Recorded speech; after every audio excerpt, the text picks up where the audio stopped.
श्री गणेशाय नमः. शिवलीलामृत या कथासारमधील अध्याय 2 व्याध चरित्र आज सुरुवात करत आहे.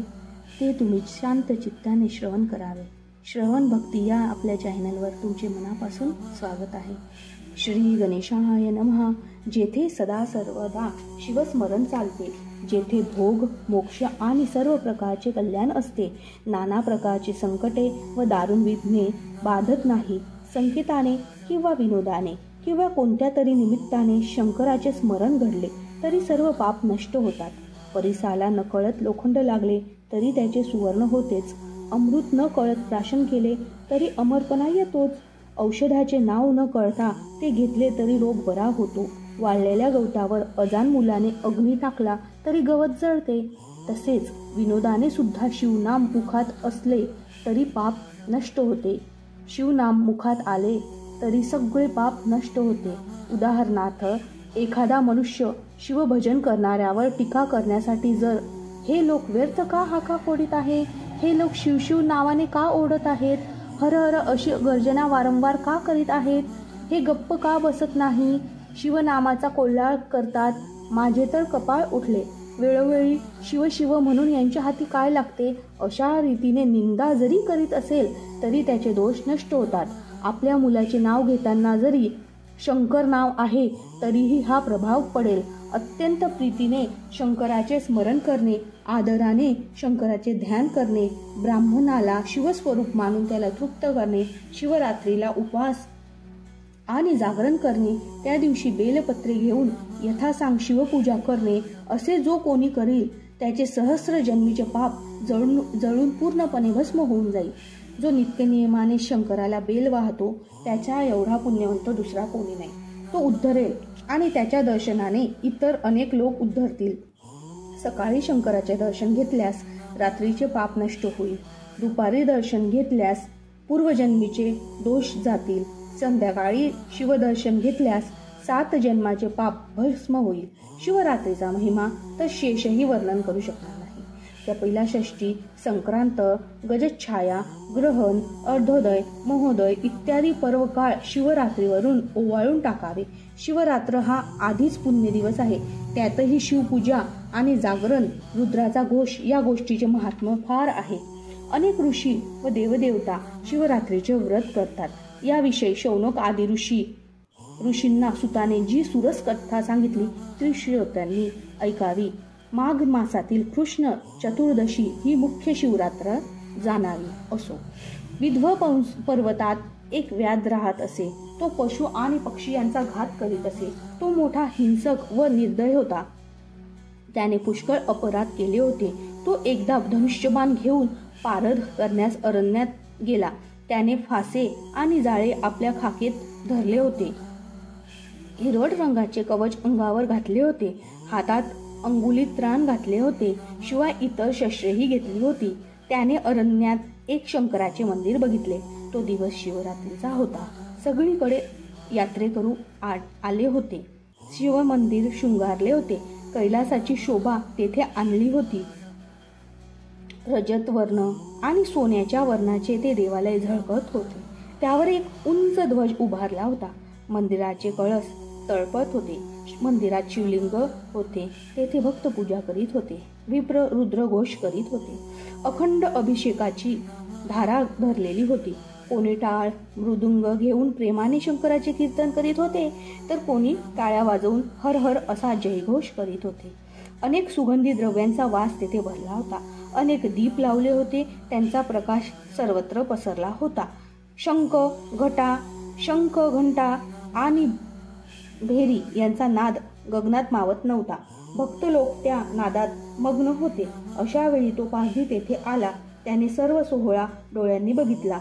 थोडा वेळ तेथे उभा राहिला आणि टवाळीने स्वतःशीच म्हणाला, हे सर्व लोक मूर्ख आहेत. इथे व्यर्थ द्रव्य का नाचतात? येथे आत एक दगड ठेवला आहे आणि बाहेर एक पाषाण आहे. येथे देव पण कुठले? हे लोक उत्तम अन्न टाकून व्यर्थ उपवास का करतात? अशा प्रकारे चेष्टा करीत तो अरण्यात निघून गेला. लोक वारंवार नामाचा गजर करीत होते. ते ऐकून तोही त्यांना वेडावून शिवहर शिवहर असे म्हणू लागला. आणि सहजच शिवमंदिराच्या उजवीकडून अरण्यात प्रविष्ट झाला. लोकांना वेडावता त्याच्या जिभेला शिवशिव म्हणण्याची सवय लागली आणि तो शिवशिव असे म्हणतच पुढे चालला. नामाच्या प्रतापाने त्याचे अगाध द्वेष नष्ट होत चालले. तो घोर अरण्यात शिरला. संध्याकाळ होऊ लागली तरी त्याला कोणत्याही प्राण्याची शिकार मिळाली नाही. तो हिंडत असता सूर्य पश्चिम दिशेला गेला. रात्र झाली व अंधार पसरू लागला. अरण्यात एवढा अंधार होता की ब्रह्मांडाच्या करंड्यात काळझळ भरले आहे असे वाटत होते किंवा आकाशात काळ्या घोंगडीचा मंडप उभारला आहे असे वाटत होते. रात्र ही विधवा स्त्रीसारखी विभूषित दिसू लागली. पंडित सभेतून निघून गेल्यावर मूर्ख लोक बडबड करतात त्याचप्रमाणे सूर्य अस्ताला गेल्यावर चांदण्या चमचम करत होत्या. हिंडता हिंडता व्याध एका सरोवराच्या तीरावर आला. तो अजून उपाशीच होता. सरोवर पाहताच त्याला आनंद झाला. भाग्यवंतांच्या घरी ज्याप्रमाणे सर्व तऱ्हेची संपत्ती असते त्याप्रमाणे त्या सरोवरात रात्र विकासी कमळे शोभून दिसत होती. सरोवराच्या तटावर एक मोठा बेलाचा वृक्ष होता.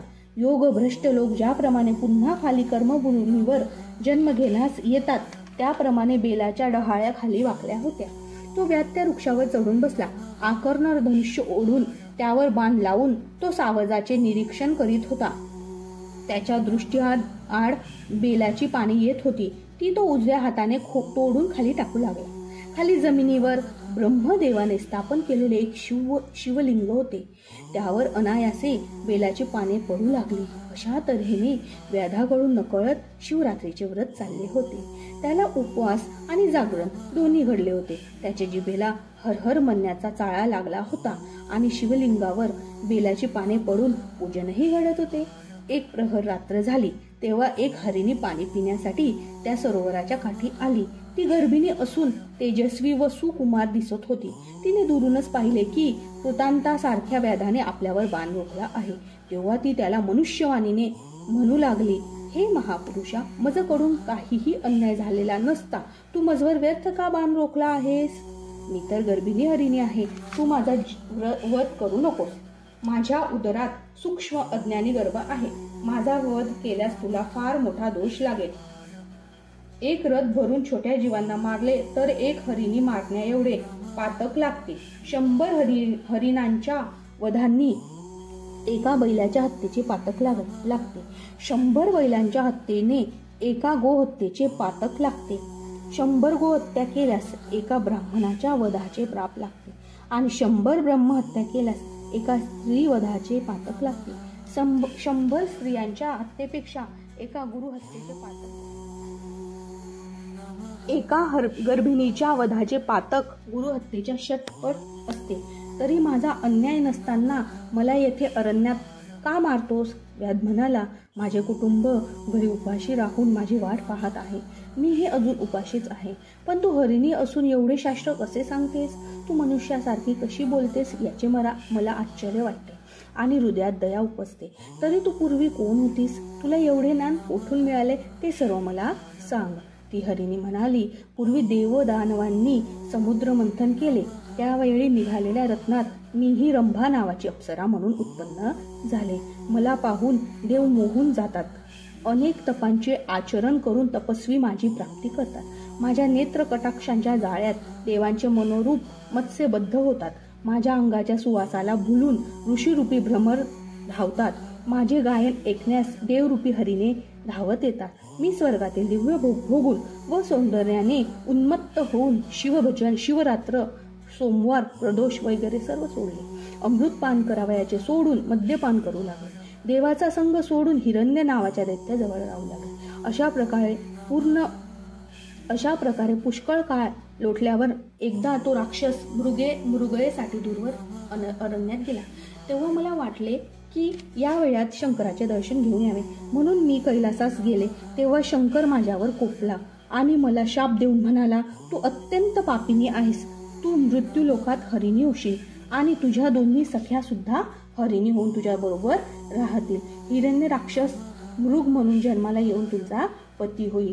व्याधा, तो शाप ऐकल्यावर मी शंकरांची प्रार्थना केली आणि कृपा करून उशाप द्यावा अशी विनंती केली. तेव्हा त्या दयाळू भोळ्या सांब सदाशिवाने मला उशाप दिला. 12 वर्ष पूर्ण होताच तुम्ही तत्काळ माझ्या चरणी याल. मग आम्ही या कर्मभूमीवर मृगयोनीत जन्म घेतला. मी गर्भिणी असून प्रसूतीचा काळ अत्यंत जवळ आला आहे. तेव्हा मी आपल्या ठिकाणावर जाऊन गर्भ ठेवून येते. मग तू माझे प्राण घेतलेस तरी चालेल. व्याध म्हणाला, तू हरिणी असून गोड गोड बोलतेस, पण माझा तुझ्या गोड बोलण्यावर विश्वास बसत नाही. नाना प्रकारे खोटं बोलूनही जीव वाचवावा हे सर्व प्राण्यांना कळते. तेव्हा तू शपथ घेऊन सांग. महापापांचे उच्चारण करून शपथ घे. हरिणी म्हणाली, मी जर खोटं बोलत असेल तर ब्राह्मण कुळात उत्पन्न होऊनही जो मनुष्य वेदशास्त्र शिकत नाही, संध्या करीत नाही, सत्य आणि शुचित्व यांनी वर्जित राहतो, त्याचे पातक माझ्या डोक्यावर पडो. वेदांची विक्री करणारे, कृतघ्नाचे, परपीडा करणाऱ्याचे, दानात विघ्न आणणाऱ्यांचे, गुरु विष्णू आणि शंकर यांची निंदा करणारे, ब्राह्मणाला दिलेले दान परत घेणारे, यतीची निंदा करणारे, द्वैत मताचा प्रचार करणारे, देवळात पुराण ऐकताना विडा खाऊन बसणाऱ्यांचे, देवळात स्त्रीशी संबंध ठेवणारे, अशी पापे मला लागोत असे ती म्हणाली. ती पुढे म्हणाले, जे नवरा बायकोंचा वियोग करतात ते या जन्मी नपुंसक होतात. जे दुसऱ्यांची वर्म काढतात ते या जन्मी कावळे होतात. विद्या असून जे लोक शिष्यांना देत नाहीत ते पेंगळाच्या जन्माला जातात. जे ब्राह्मण अनुचित दान घेतले त्यांना पुनर्जन्मात गंडमाळा होतो. जे दुसऱ्याच्या गायी पळवून आणतात ते या जन्मी अल्पायुषी होतात. जो राजा प्रजेला त्रास देतो तो वाघाच्या किंवा सापाच्या जन्माला जातो. जो साधूला छळतो त्यांचा निर्वंश होतो. ज्या स्त्रिया व्रत आणि नेप करतात आणि घरात धान्य असूनही पतीला जेवायला घालीत नाहीत त्यांना वाघाचा जन्म येतो. ज्या कुरूप म्हणून पुरुषाचा त्याग करतात त्या पुढील जन्मी बालविधवा होतात. तेथेही व्यभिचारी होऊन शेवटी वेश्या होतात. ज्या पतीची निंदा करतात त्या दासी किंवा कुलटा होतात. जे सेवक स्वामींचा द्रोह करतात ते कुत्र्याच्या जन्माला जातात. नोकराकडून सेवा घेऊन त्याला वेतन देत नाहीत ते भिकारी होतात. पती पत्नी एकांतात बोलत असताना जे मुद्दामून ऐकायला जातात ते हिंडायला गेले असता त्यांची स्त्री हरवते व त्यांना अन्न मिळत नाही. जे जारण मारण प्रयोग करतात ते मेल्यानंतर भूत पिशाच्य होतात. जे यतीला उपाशी ठेवून त्रास देतात त्यांना जन्मभर दुष्काळात राहावे लागते. ज्यांच्या घरी अपवित्र स्त्रिया वावरत असतात त्यांचे पितर नरकात यातना भोगतात व त्यांच्या घरी देव येत नाही. जे देवाच्या दिव्यातील तेल चोळतात ते या जन्मी निरपुत्रिक होतात. ज्या स्त्रिया स्वयंपाक करता करता अन्न खातात त्या जन्मांतरी मांजरी होतात. ज्या स्त्रिया ब्राह्मणांना कदान्न घालून स्वतः पक्वान्न खातात त्या जन्मांतरी गर्भहीन होतात. जे आईवडिलांना त्रास देतात ते माकड होतात. ज्या सुना सासू सासऱ्यांना त्रास देतात त्यांची मुले जगत नाही. व्याधा, मी जर परत आले नाही तर ही सर्व पापे मला लागोत. मी जर खोटे बोलेन तर शिवपूजेचा अपहार केला असे होईल. तिचा निर्धार आणि शपथ ऐकून व्याधाच्या मनात विश्वास उत्पन्न झाला व तो तिला म्हणाला, हे पतिव्रते, तू आता जा व रात्र सरता सरता परत ये. हरिणी म्हणाली, तू पुण्यवंत होऊन शिवपदास जाशील. असे म्हणून आणि पाणी पिऊन ती हरिणी पुन्हा घरी गेली. व्याध पुन्हा बेलाची पाने तोडून खाली टाकू लागला. 2 प्रहर रात्र झाली. दुसरी पूजा झाली असे शंकराने मानले आणि व्याधाच्या 7 जन्मीचे अर्धे पाप जळून गेले. व्याध शिवस्मरण करीतच होता. त्याची त्याला गोडी लागली होती आणि त्याने हरिणीच्या मुखाने निरूपण ऐकले व त्याला जागरणही झाले होते. त्यावेळी आणखी एक हरिणी तेथे आली आणि पाणी पिऊ लागली. ते पाहून व्याधाने धनुष्यबाण सज्ज केले. ते पाहून हरिणी म्हणाली, व्याधा, मजवर दया कर. पतीला केव्हा एकदा भेटून येईन असे मला झाले आहे. माझी ही इच्छा पूर्ण होऊ दे आणि मग मी परत येते. व्याधाला मोठे आश्चर्य वाटले. ही हरिणी सुद्धा ज्ञानी दिसते असा विचार करून तो तिला म्हणाला, तुम्हाला सर्व शास्त्रार्थ ठाऊक आहेत. तुमचे जीवित धन्य आहे. तेव्हा तुला काय शपथ घ्यायची असेल ती घे आणि जा. हरिणी म्हणाली. ती दुसरी हरिणी म्हणाली, मी जर खोटं बोलत असेल तर विहीर, तळे, सरोवर आणि देवाचे मंदिर भग्न करणारा, गुरुची निंदा करणारा, मद्यपी, दुराचारी, युद्धातून पळून जाणारा क्षत्रिय, दुसऱ्याचे उपजीविकेचे साधन नष्ट करणारा, महापुरुषांच्या ग्रंथांची, वेदशास्त्रांची निंदा करणारा, संत आणि भक्तांचा द्वेष करणारा, हरिहर चरित्राचा अवहेर करणारा, पतीला सोडून दुसऱ्याच्या घरी निजणारी स्त्री, घरात अन्न असून पतीला उपाशी ठेवणारी स्त्री, या सर्वांची पापे माझ्या माथी लागोत. व्याधा आपला मुलगा व सून चांगली वागत असूनही जे त्यांना उगाच छळतात ते कुरूप आणि दरिद्री होतात. जे भाऊ आपापसात वैर करतात ते मासे होतात. गुरुचा दोष काढणाऱ्यांची संपत्ती जळून जाते. जे वाटसरूंची वस्त्रे हरण करतात ते अतिशुद्र होऊन प्रेताची वस्त्रे वापरतात. स्वतःला तपस्वी म्हणवून जे अनाचार करतात ते सुरवंट होतात. जो कन्येचा विक्रय करतो तो हिंस प्राण्यांच्या जन्माला जातो. पतिव्रतेला व्यर्थ त्रास देणाऱ्याचे घर फुटते, कुळाची वाताहत होते. जो ब्राह्मण द्रव पदार्थ विकतो तो आणि विकत घेणारा दोघे दारुडे होतात. जो ब्राह्मणांचा अपमान करतो तो ब्रह्म राक्षस होतो. उपकार न स्मरणारा कृमीच्या जन्माला जातो. 10 माणसात बसून जो खोटी साक्ष देतो त्याचे पितर नरकात पडतात. जो 2 लग्न करतो पण एकाच पत्नीचे लाड करतो तो कुत्र्याच्या अंगावरील गोचीड होतो. जो दुसऱ्याचा पाणी पुरवठा बंद करतो त्याचा मलमूत्र निरोध होतो. साधूंची निंदा करतात त्यांचे दात पडतात. जो देवळात भोजन करतो तो क्षयी होतो. राजाची निंदा करणारा मंत्राग्नी त्रस्त होतो. ग्रहणात जेवतो त्याला पित्त होते. मुले पळवून परदेशात विकतो त्यांच्या अंगावर कोड उठते. जी स्त्री गर्भपात करते ती वांज होते. देवालय पाडणाऱ्यांची हाडे मोडतात. पत्नीला अपराधाशिवाय शिक्षा करणारा असतो त्याला अर्धांगवात होतो. जो ब्राह्मणाचे अन्न पळवितो त्याचा वंश वाढत नाही. जो ब्राह्मणांना काठी मारतो त्याच्या अंगातून कळा येतात. जो संतांजवळ वादविवाद करतो त्याचे दात मोठे होतात. जो गुरु संत माता पिता यांचा अपमान करणारा असतो तो तोत्रा होतो. देवालयाजवळचे वृक्ष तोडणारा पांगळा होतो. जो सूतकातले अन्न खातो त्याच्या पोटात रोग होता. जो स्वतः एकट्याने जो सुगंधी द्रव्य वापरतो त्याच्या अंगाला घाण येते. जो ब्राह्मणांचे कर्ज परत करत नाही तो बालपणी मृत्यू पावतो. जो झाडांची सावली नष्ट करतो त्याला कोठेही आसरा मिळत नाही. जो ब्राह्मणाला देतो म्हणून वायदे करतो पण दान देत नाही तो पुढील जन्मी अन्न करीत दारुदारी हिंडतो.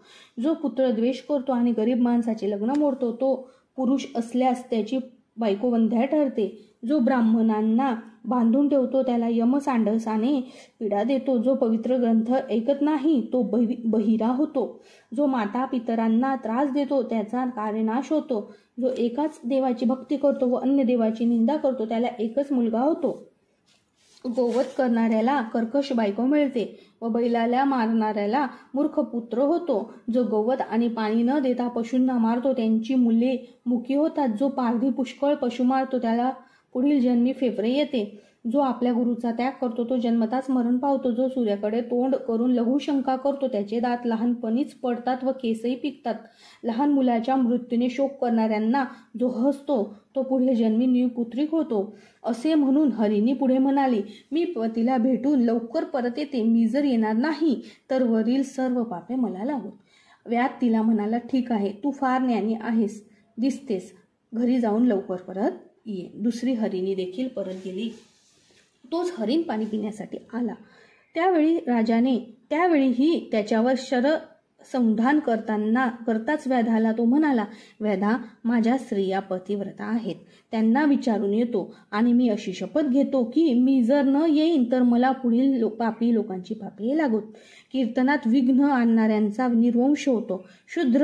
शूद्र ब्रह्मकर्म करीत असेल तर नरकात जातो. तीर्थयात्रेत विघ्न आणणाऱ्यांना सर्वांगावर जखमा होतात व तो नरकात जातो. शास्त्रात ज्यांना प्रमाण नाही अशा कूट कविता शूद्र विषयांवर करणारा निपुत्रिक होतो. एकादशी आणि शिवरात्रीला उपोषण न करणारा असेल तर त्याचे हातपाय वाळतात. शिव हरी प्रतिमा फोडणारे, भक्तांना विघ्न करणारे, शिवाची निंदा करणारे नरकात कीटक होतात. आईचा द्रोह करणाऱ्याला व्याधी होतात. पितृद्रोही पिशाच होतो. गुरुद्रोही तात्काळ मरून भूत होतो. जो जास्त जेवणाऱ्या ब्राह्मणांना हसतो त्याच्या तोंडाची जन्मभर चवत जाते. देवळे पाडणारा, शंकराची पिंडी फोडणारा, देवाची उपकरणे व अलंकार चोरणारा, देवाची अप्रतिष्ठा करणारा यांना पंडुरोग होतो. मित्रद्रोह, आई वडील गुरु यांची हत्या, विश्वासघात काही लोक करतात. काही लोक गायीचा व ब्राह्मणांचा वध अंगात सामर्थ्य असून निवारण करीत नाहीत. ब्राह्मणांना बाहेर बसायला सांगून घरात काही जण पक्वान्न भक्षण करतात. काही लोक सोयऱ्यांची प्रार्थना करतात, त्यांना संग्रहणी आणि पोटशूळ ही दुखणी होतात. कोणी पंचयज्ञ करीत नाही, कोणी ब्राह्मणांची घरे जाळतात, कोणी गरिबाला वाटेत लुबाडतात, कोणी संतांचा अपमान करतात, गुरुला छळतात, गुरुचीच परीक्षा घेतात, त्यांच्यावर नाना तऱ्हेचे आरोप करतात. अशा लोकांची मुले जगत नाही. जो शिवकीर्तन ऐकत नाही त्याला कर्णमूळ रोग होतो. जो नसत्या गोष्टींची बडबड करतो तो बेडूक होतो. शिवकीर्तन आणि पुराण चालू असताना जो झोपतो तो साप होतो. अतिवाद विवाद करणारा पिशाच होतो.